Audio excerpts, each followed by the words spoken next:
Genesis 49.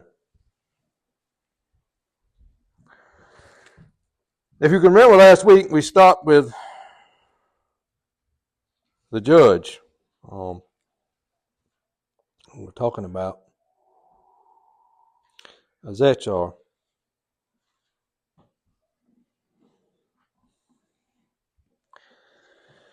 In verse 15, and he saw that the rest was good, and the land that it was pleasant, and he bowed his shoulder to bear, and became a servant unto tribute. Dan shall judge his people as one of the tribes of Israel. Dan shall be a serpent by the way, an adder in the path that biteth the horse's heel, so that the rider shall fall back. And that was kind of where we stopped. If you can remember what kind of judge Dan was going to be, but not necessarily the judge we tend to think, but one that would care for his people, one that would carry his people through, one that would not willing to just judge the people, but provide, do whatever was necessary to carry his people through. In verse 17, we'll start back. And Dan shall be a serpent by the way, an adder in the path that biteth the horse's heels, so that his rider shall fall backwards. I have waited for thy salvation, O Lord. Gad, a troop, shall overcome him, but he shall overcome at the last. Out of Asher his bread shall be fat, he shall yield royal dainties. Naphtali is a hind, let loose, he giveth goodly words. Joseph is a fruitful bow, even a fruitful bow by a well whose branches run over the wall.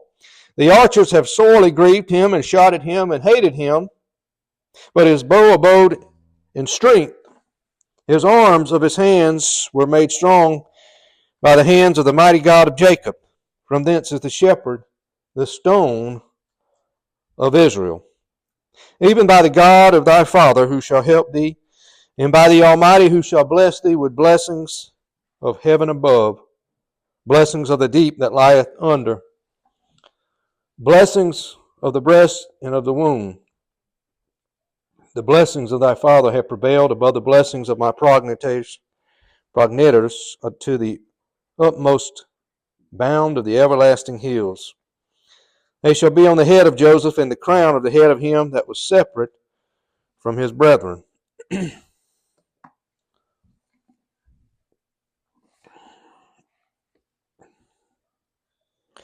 In verse 17, he also says that Dan will be the serpent lying in wait to strike, so to speak. And it sounds strange, but it's usually the small things that we don't see, small, insignificant, but would have the might and the power to bring the rider down by one small strike. I don't think that he was necessarily described as being a serpent by manner because of some sneaky or cunning way about him, but this was furthest from the truth of the matter. But he was willing to lie and wait. If you can imagine most of us are scared to death of snakes, but what do? They've got a bad rap. Why did they get a bad rap?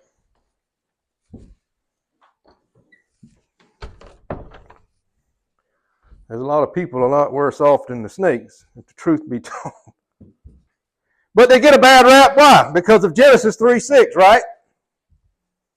We got to blame somebody for our problems, or something, rather. But it isn't necessarily that it's a wicked thing he's describing, but the fact of what Dan was willing to do, lying and waiting. Something small. Can you imagine something that small, willing to bring a horse down 1,000 times its size to put the rider on its knees? And this is what he's describing there. What he would be willing to go to protect his people. He was willing to lie and wait for the enemy and strike it when they least expected it to happen. Even today, Israel is what?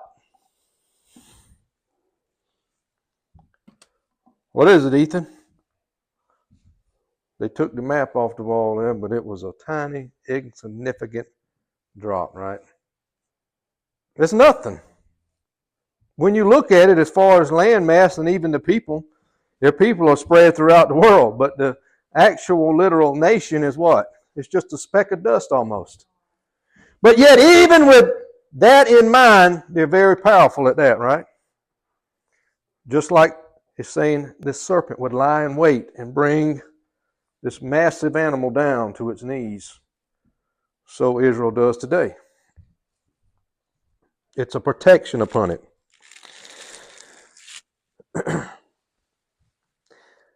In verse 19, the tribe of Gad would become well known for their ability to produce soldiers. Skilled at fighting, they would be mentioned by King David and how he enlisted them to fight. And that's in 1 Chronicles 12:8, if you want to look it up. This would be a skilled distinctive to them. Through their power, they would be able to overcome those who look to have the upper hand at the most. But they would be overtaken. His name means luck or fortune. In verse 20, out of Asher his bread shall be fat, and he shall yield his royal dainties. Asher would be the tribe to inherit the most fertile lands of Israel, and I'm not going to go there. You can look it up. The part that they would get would be producing the most. Fruit, vegetables, whatever you want to say. They got the best of the land. I guess you could say they got the milk and the honey that was always described. They would be the farmers producing the best the land had to offer. They would be blessed by the produce that would come by their hands, even to say they would eat of royal type delights. They would truly live off the milk and the honey of the land. Through studying, you'd have to go dig it up. What was their biggest downfall? This isn't necessarily where we're going to be today, but what is their... They were tagged with something.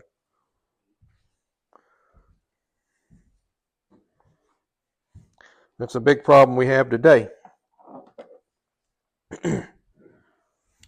People like to stick it on the back of their cars and it says co-something. Not co-pilot, it says coexist. They take all these symbols of all these religions and they stick them back there as what?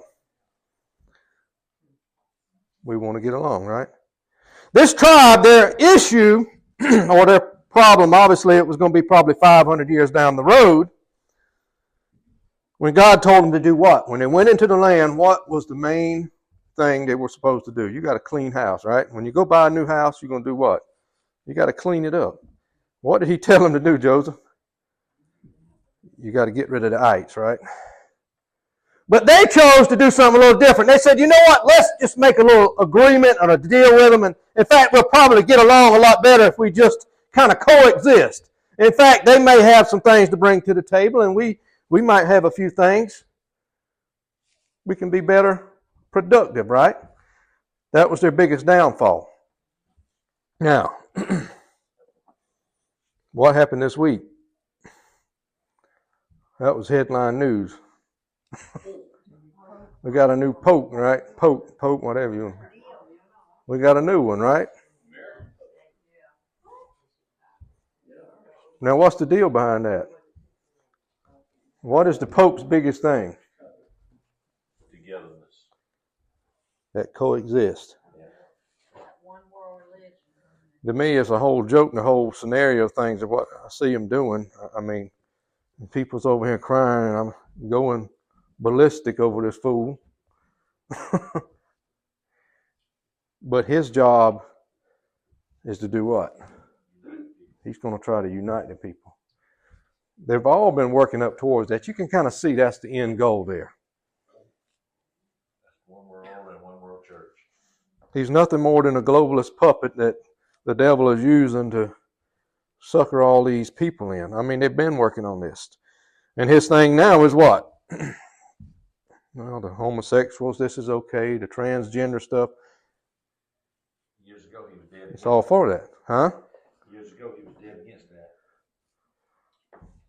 There's a lot of Christians that were dead against stuff, but something's happened to them. They want to coexist. God don't change, they do. Can I tell you something? In my house, in my family, when my mother was going through this, all of them came down from Illinois and all. They know I preach the gospel. They asked me, and I got one of them in my family. And me and him can't coexist. And here's the deal.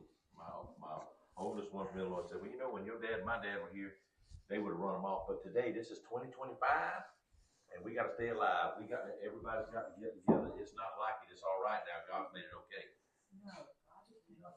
Exactly right. You get there. Ricky didn't convert you.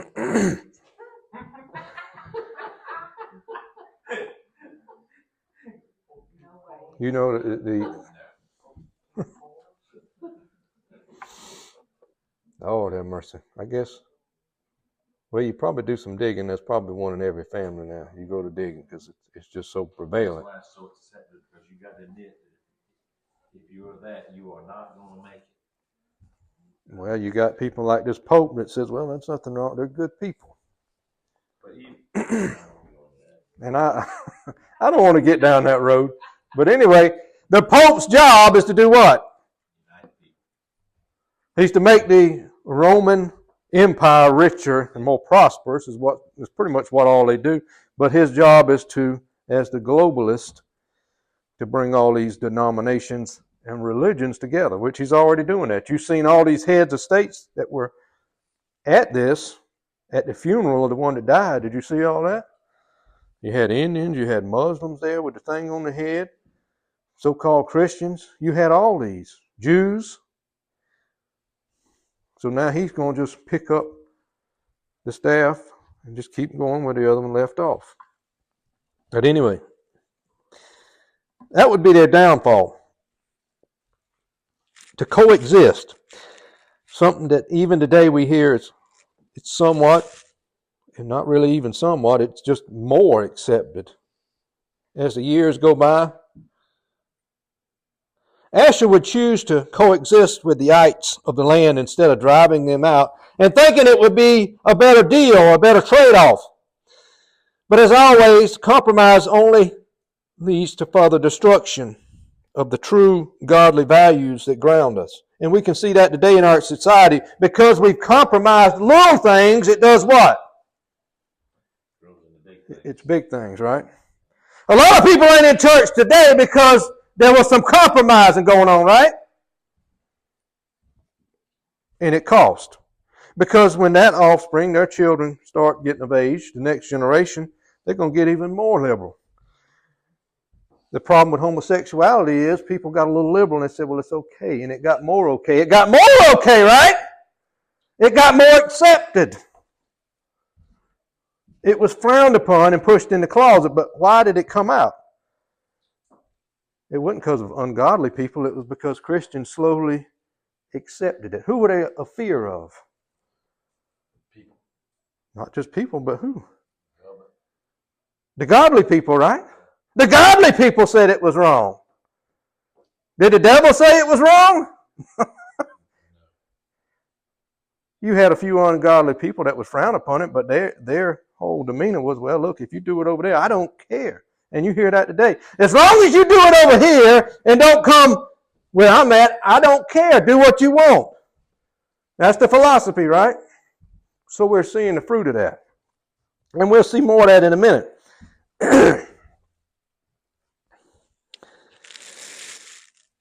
We're called to be separated from that destruction. And how easy is it for us to get sucked back into that lifestyle of death, which is what it is. Things are good and we forget how quick destruction can come and even think we're somewhat immune to it. And that's why God told them to separate from all the mess to start with. And many people claim that how God can be loving. How can God be loving? And we talked a little bit about this last week. How can He be so loving when He commanded the tribes to do what? He didn't say, go talk to them and tell them, look, I'm giving you an opportunity to get out of town. He said, do what? He said, annihilate them, right? Get rid of them. How can God be so loving if he said get rid of them? You know what the truth is? There's only what? There's only death and life. So God knows what? How much does God know, Micah? He knows everything. He knows what you're going to do today. He knows you're going to make your mama smile, and then about 2 hours later, she's going to be ticked off, right? That's unfortunate. I'm just picking. But he knows it all. So what did he see in these ites? What do you think he saw, Joseph? He saw death. He saw nothing good was going to come out of it. He said, no matter what I do, they're not going to change. We don't like to hear that because, well, we think what? Everybody's got free will. Well, they do. They do. They do. But the problem was, God said, look, all these people are going to do is be a thorn in your side and cause you to go back from all the stuff that I pulled you out of Egypt from. When Moses come in and brought all the plagues, and we'll get there, what was the main thing there? The main theme, what was he doing? What was in Egypt? False gods. So what? Nothing but death, right? It ended in Egypt how? Death. With death. Salvation came through Christ. It came through death too, didn't it? It did. What set them free? Death. It was a death, right? It was blood. They had to do that first sacrifice. They had been sacrificing, but not like this. Now it got personal. Now they had to take the blood and put it all over the house, right? Still that way. It says wages of sin is death. It's death. That's the only two ways that we have in this world. It's either life or death. There's no in between. And that's what's happened. We've made it so much in between that you can't really see. You can't tell what the truth is, so you just go with whatever. You say, well, it looks good. It sounds good. How can they be so bad? They're good people. We hear that. Most people, and I'm not here to preach against homosexuals, but most of them, they live by the rule of law. They work. They pay their bills. So they're what? Good people. Upstanding, good people. In society, we say, well, because they're doing that, then they must be okay. But even with that, God just say we're supposed to love. What is love? When my child does wrong, he gets corrected. That's the kind of love we have forgotten, right?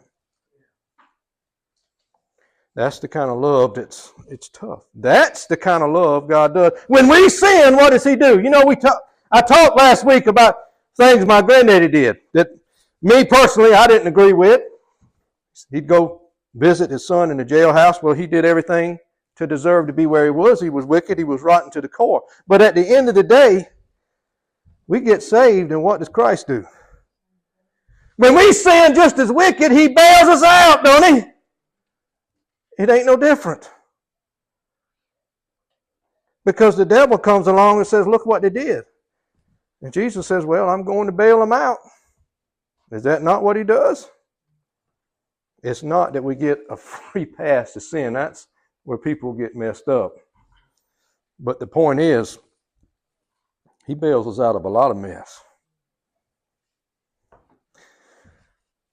That's the difference with kind of where we have gotten today with this coexist.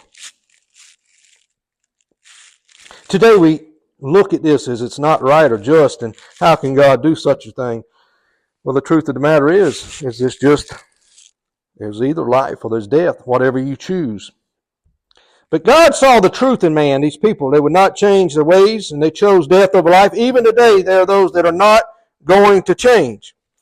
And there is only death for them, no matter what is done, what you say.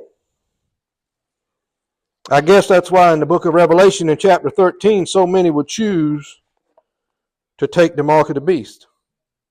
To choose, they say, well, I got to survive. I got to look out for my family.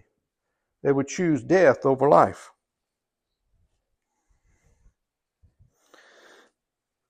Because they're so blinded by only what they can physically see before them. And that's what keeps so many from getting saved.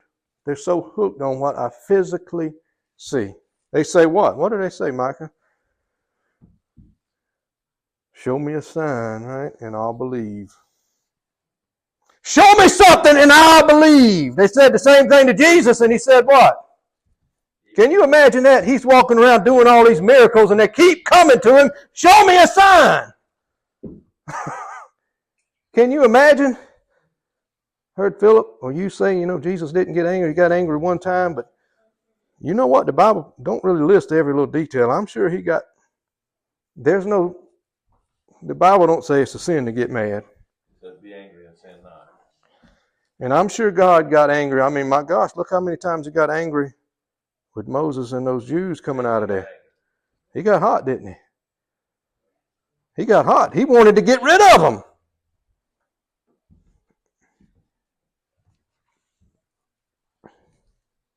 But they're blinded. They can't see. And they're satisfied with the status quo of everything that they see before them. That's what happens. People get content, don't they? If life is good, the bills are paid, I got a little money in my pocket. What's wrong, Mom? Look like you're about to cry, son. Miss Diane didn't give you no candy.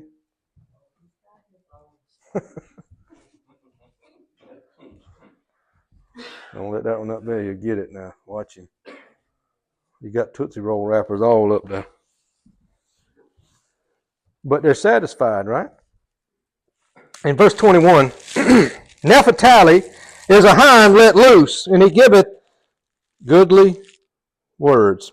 Not a whole lot is said about them. And this is kind of where we'll be today. And you say, man, what can you get out of that? Well, think about what he just said.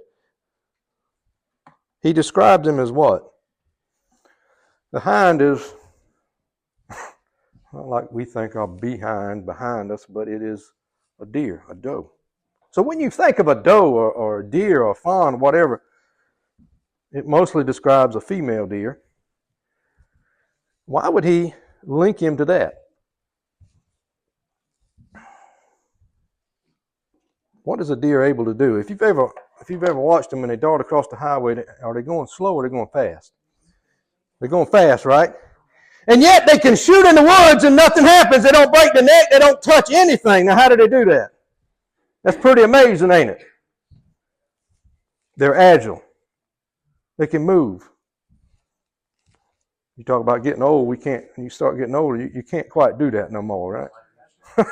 You want to, but not like that. Well, Jacob is describing his son as this doe. He's agile. He's able to move upon his feet, quick, fast. He was known for, just like his other brothers, he would produce these good soldiers, right? But something very particular, distinct to him. The child of Naphtali, the sixth son of Jacob, would be known for his swiftness upon his feet, having the ability as this deer that he was linked to. He would also be known for great warriors on the battlefield. But his main attribute would be the ability to speak. As it says, he giveth goodly words. His ability to bring forth words of hope, words of encouragement to his people, having the gift of speech will allow them to stand, allow him, his tribe, to stand on the mountain speaking judgments over those who would defy the name of the Lord. And you can find that throughout the Bible, in the book of Judges and others, Chronicles, where they would do that. Even today, we can be a Naphtali. It speaks of the good things of all that God does and can do for a nation that seeks him out in a world so filled with all the negative. And when you get pounded with the negative over and over, you turn the news on, and it's hardly ever anything good. It does what to your mentality? It makes you say, to heck with it. It's manipulative. I think they direct the news and put what they want to program us to play our emotions. If you've seen the article this week, I think it happened either yesterday or Friday. They went to Massachusetts, the ICE agents, to lock this woman up. She was here illegal. Well, they didn't like that. She was a mother, and man, you locking her up on this Mother's Day Sunday. And they had all these fools protesting it. They had a woman out there with a little newborn laying on the car like a fool trying to stop them. And what are they doing? In a mama's mindset, she feels compassion, don't she? She says, what? Why would you do that? They call them soccer mamas. I can remember. Soccer mamas. I can remember an incident that happened with us, and my daddy would remember it about 12, 13 years ago when these boys working with us. He gets a call. Well, they called me. He didn't have his phone. You gotta take me home. He was stuttering, man. He was upset. I said, okay, let's go. Well, come to find out, pull up to his house, and he's got a single wide trailer with the skirt kicked out, the axles are under it, and they're hooked up to it. They're going up the road, right? The repo man. How you like that? And the best part, they took his furniture and threw it out the front door. And guess what? The police was there, and there was nothing he could do. He couldn't protest. He couldn't get some mama to jump on the truck and stop it, could he? Well, come to find out, guess what happened? When they come to your house to get your stuff, it's probably a year, 6 months to a year. He quit making his payments, strike number one, and then he gets a notice in the mail, and he throws that in the trash. And now the repo man shows up, and it's an emergency, right? We got to do something. His daughter was in the house. They just moved her out and set her on the couch in the front yard. They didn't want to repo her. She couldn't go. Joseph, what is the whole point to that? Why would I say that? What has that got to do with this Bible? Even today. What you think? Instead of handling his business like a grown man, instead of taking care of his family and making sure that I didn't have to worry about the repo man showing up, he waits until they show up and hook his trailer up and going to make it mobile for real, right? You see that poor woman that got picked up by ICE? She's been here a long time, and she had plenty of time to take care of her business. If she had to go back to wherever she came from and get her legal status, she should have done it, but instead she starts a family, and now she's got a heck of a mess. Now who's to blame? You see, we as the flesh, we feel sorry. This is the whole thing with the homosexuals. We feel sorry. That's what's happened. There's too much compassion. It has nothing to do with that. Everybody is responsible for themselves. Everybody makes a decision. Just like that woman. She chose to come here. You know, I don't really blame anybody for trying to better themselves. But it's somebody that's had to deal with immigration. There's somebody that has actually had to see people that have paid a lot of money. And what most people don't realize is that every week, or at least 2 weeks out of the month, guess what happens in those offices? There's one in Charleston, USCIS, immigration offices. There's probably about one in every state. At least once or twice a month, they have a citizenship class. And you have 20 to 30 people that have busted their behinds. They paid all this money. They've taken citizenship. They've learned civics. They probably know more about the government than most kids going through the public school system, private school, whatever. It's a slap in their face. It is, because they have to go through it right. Yeah. And this is people from all over the world. You got Mexicans, you got people from South America, you got people from countries I ain't even heard of. But yet, the news will stick some woman on there that got her behind shipped out of here, and she ruined her family. Nobody else did. That's because they know people feel sorry for her. They wouldn't feel sorry for a man. Do you remember when Trump was in the first time and they built that wall and they dropped the two little kids over the wall? Yeah, I remember that. That's where the soccer moms come from. Them mamas saw that and they went crazy. And why? Did you think them people on the other side of the wall didn't know that's what was going to happen? Yeah, that's why You know, if they're so concerned, why don't they go to these third world places and try to make it better for them poor people to live in?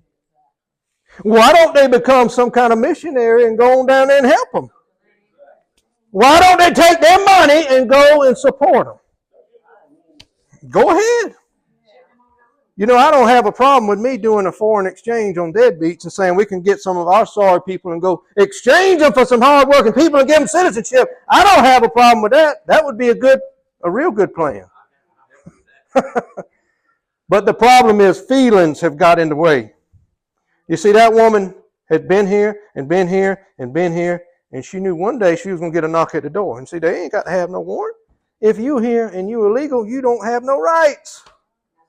You don't have no rights. And then fool people, well, where's the warrant? They don't need a warrant. You're not a citizen. You're not entitled to due process. That's the problem. We have become so ignorant to the laws that protect us that we forget. You know something, Clay? The United States of America is just like Israel. We let everybody come in here and they bring their gods with them. That's the biggest problem. And you know, you got a lot of people that come here legally, and when that started, it should be like the Arab countries. They say, you can bring your stuff, but our God is supreme here. This is our rule of law. You can live here, but when you offend it, and I'm not saying I agree with their God, but their God is the structure that holds their society together. And what we've done is took the true God that held our society together for hundreds of years, and our country, it's young, and said, well, you can bring your God. You know what? We're going to be universal and coexist, right?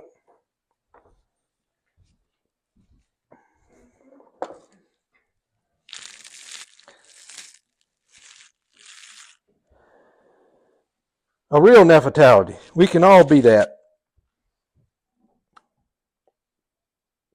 Today is a special day. Today is what? What do we do? It's Mama's Day, right? What? Who said that? It's Micah's Day? You got a special, she got to be, oh man, special day for having you, boy. Oh yeah. It's Mother's Day, right? Has anybody ever figured or thought, where did it come from? Why do we do it? We do a lot of stuff in this world, society today, and we just do it, and we don't really stop and say, well, why are we doing it? Where did it come from? Why do you think, Joseph?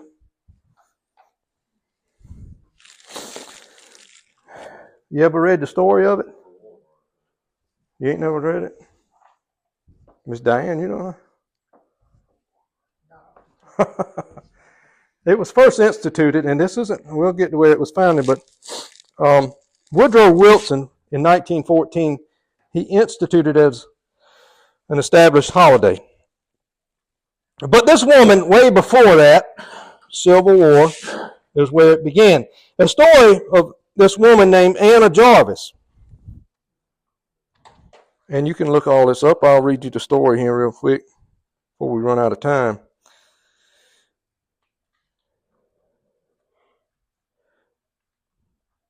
Mother's Day, a holiday in honor of mothers that is celebrated in countries throughout the world. And in its modern form, the holiday originated in the United States. It was established by Anna Jarvis, who sought to honor her own mother. The first Mother's Day church service was held in 1908, and the day became a national holiday 6 days later, and it is observed on the second Sunday in May. Mother's Day is celebrated with cards, flowers, and family dinners, among other activities. And many other countries also celebrate the holiday on this date, while some mark the observance of other times of the year. During the Middle Ages, the custom developed among those who had moved away to visit their home parishes and their mothers. The fourth Sunday of Lent, this became Mothering Sunday in Britain with the Catholics, where it continued into modern times, although it has largely been replaced by Mother's Day.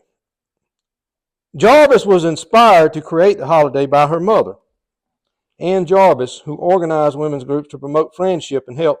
In 1868, 3 years after the end of the Civil War, Ann Jarvis reportedly organized a Mother's Friendship Day to promote, and this is what she did, reconciliation between Union veterans and Confederate veterans and their families. Now, you're talking about tough. Can you imagine that? You've had these two people, two groups at odds, enemies, and now this one woman is going to get in between them and try to bring them back together. You got to give your hats off to her. Now, I don't know how that went or if she was successful or not. It doesn't really get into all of that. But in 1876, when she was 12 years old, Anna Jarvis witnessed her mother offer a prayer at the close of a Sunday school class. I hope and pray that someone sometime will found a memorial, Mother's Day, commemorating her life to match the service she renders to humanity in every field of life, her mother said. She is entitled to it.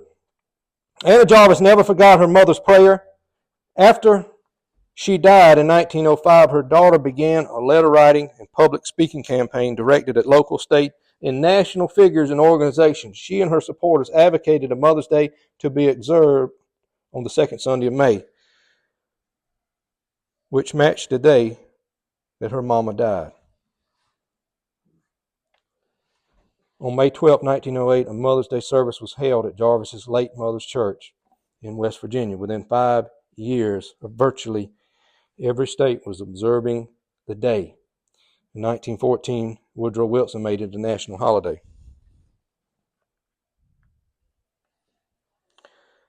Although Jarvis had promoted the wearing of white carnation, her mother's favorite flower, the custom developed of wearing a red or pink carnation to represent a living mother, or a white carnation for a mother who was deceased. Over time, the day was expanded to include others such as grandmothers, aunts, and those who played mothering roles. So it started how? Just like this Naphtali.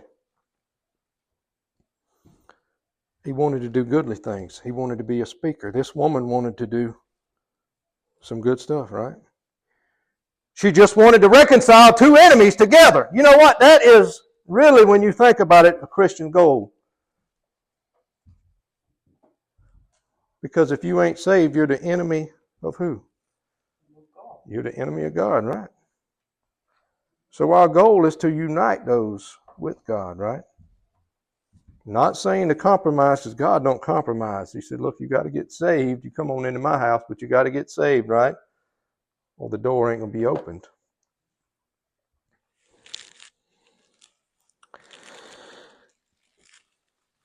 This seems to be something that has been lost in our modern society. That's godly mothers that bring hope to our children. In verse 22, Jacob finally gets to his last two sons, Joseph and Benjamin, and the ones that were without a doubt the two that he treasured more than the rest of the ones he had fought so hard for in the house of Laban. With tears in his eyes, he sees his son. You're the fruitful one, even the one that's growing next to the well of water. Verse 22, Joseph is a fruitful bough, even a fruitful bough by a well whose branches run over the wall. He says, son, this bow is what? Bow is his son. He says, you're a fruitful son. And not just a regular son, but his branches. When he talks about branches, what is he saying, Joseph? What are these branches? When you watch a tree grow, if it spreads branches out, what does that mean? That it's growing, right? It's getting bigger. It's spreading out. So this blessing was not just to him, but his sons, his son's sons. His sons way off, right? They would be blessed because of him. In fact, he says, look, it's as if there's a well that you're going by and it's being watered and it just takes off. It grows everywhere. Can you imagine that?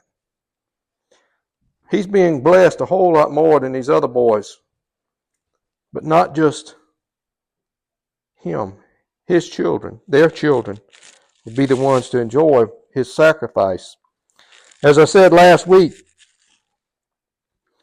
who usually gets the benefit or the blessing? The children.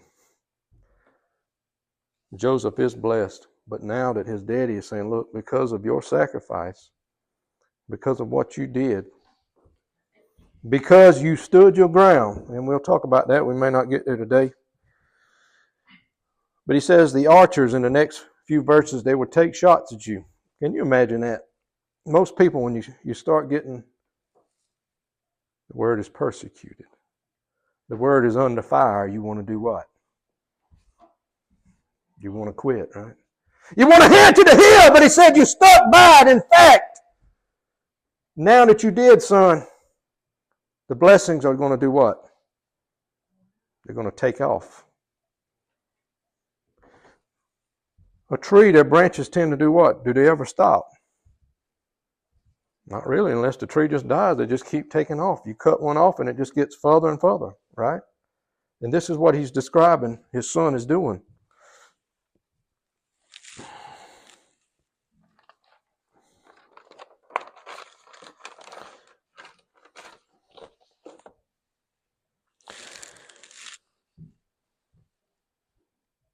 In verse 23, the archers have sorely grieved him and shot at him. They have hated him.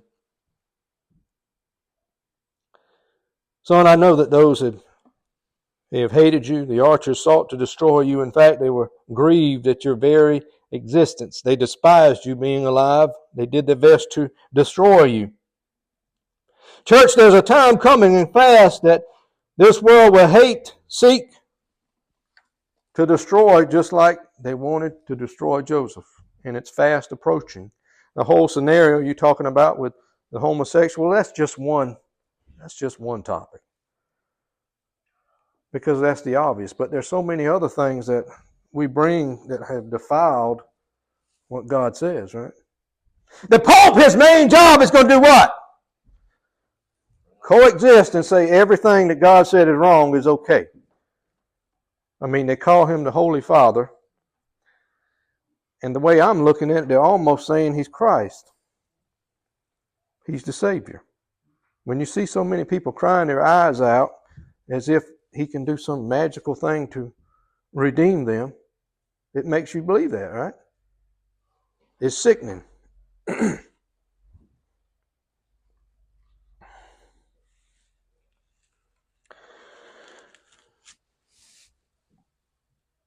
Jacob said, son, your bow, your weapon was a bit different than what your enemy had. In fact, it was only by the hands of a mighty God that you were made strong and overcome all that was put upon you by the enemy. We'll close with that. He says, look, son, he never really picked up a physical weapon, did he?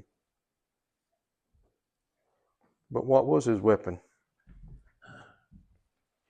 If it hadn't have been for the hand of God when he was in the pit, would he have survived? It did what, though? It strengthened him. It made him the man that he was. It made him say, this is right and this is wrong. Something today it's very hard to do because we don't want to, particularly offend, right? God handled all the mess. Let me stop there. You go ahead and close us out, Rick. Father, we thank you, Lord, for this church, for these people, Lord, for the Word of God, for Jesus, for our mothers, Lord, that we have here, still with us, for the ones that have, and for the ones that don't have, that you. Lord, I pray that these mothers have a blessed day. Thank you for everything, Lord, that you have done. In Christ's name, pray. I said,